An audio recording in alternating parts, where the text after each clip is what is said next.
বন্ধুরা Redmi Note 10 Pro, Redmi Note 10 Pro Max এই দুটো সেটা একই সমস্যা যে এটা প্রক্সিমিটি সেন্সরের সমস্যা দেখা দেয়। তো আমরা অনেকেই মনে করি এটা যে সফটওয়্যার থেকে বিশেষ করে সমস্যাটা দেখা দেয়, আসলে কিন্তু এটা সফটওয়্যার থেকে না, এটা মূলত হার্ডওয়্যার থেকে। এই মডেলটা প্রবলেম দেখা দেয় বেশিরভাগ সময় হার্ডওয়্যার থেকে। তো এটা কিভাবে সলভ করবেন, এটা আমি প্রথমত গ্লাসটা উঠিয়ে দেখছিলাম, গ্লাসটা উঠিয়ে দেখার পরে দেখি না এটা কাজ করে না, এটা মূলত ইনসাইড হার্ডওয়্যার থেকে প্রবলেম। তো এই প্রবলেমটা কি কারণে করে সেটা আমি বলি। অনেক সময় দেখা যায় যে এই যে ইয়ারপিসের যে লাইন রয়েছে এখান দিয়ে আপনার বালু প্রবেশ করে প্রক্সিমিটি সেন্সরের উপরে চলে যায়। আর প্রক্সিমিটি সেন্সরের উপরে যখন নাকি এই ডাস্টগুলো চলে যায়, ময়লা চলে যায়, তারপর থেকে এই প্রবলেমটা করে।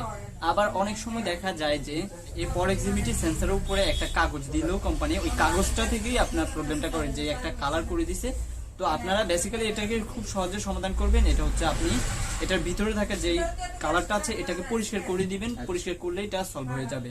তো আমি সলভ করার সিস্টেমটা দেখিয়ে দিচ্ছি।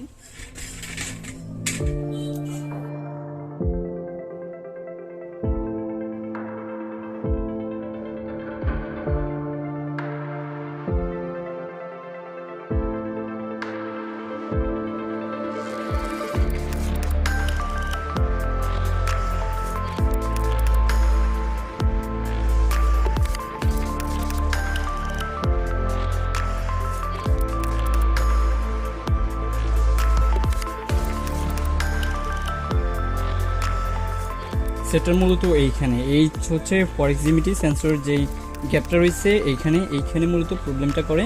তো এটার মধ্যে একটা রাবার থাকে, যে রাবারটা এই যে আমি এখন খুলে নিয়েছি, এই রাবারটা তো খুলে নেওয়ার পরে এখানে যে এখানে কালো একটা আবরণ দেখা যায়, এই আবরণটা সরিয়ে দিবেন এবং এটাকে ভালো করে পরিষ্কার করে দিবেন, একদম ট্রান্সপারেন্ট করে দিলেই কাজটা হয়ে যাবে ইজিলি।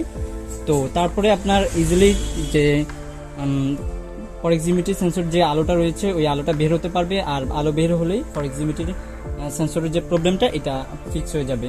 তো এটা টুইজারের মাথা দিয়ে বা অথবা একটা সুই ইউজ করে পরিষ্কার করে নেবেন, ট্রান্সপারেন্ট করে নেবেন। ওকে, পরিষ্কার হয়ে গেছে মোটামুটি, আমি পরিষ্কার করে নিয়েছি, তারপর বাকিটা করে নিচ্ছি।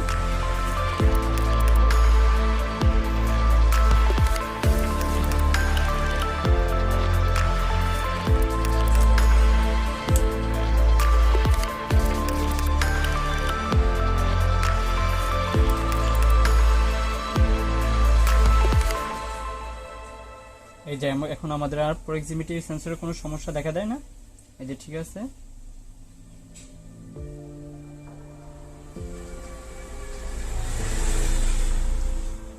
ওকে, তাহলে আমাদের সমস্যাটা সমাধান হয়ে গেছে। আমরা এখন ফিটিং করে এটাকে দিয়ে দিচ্ছি।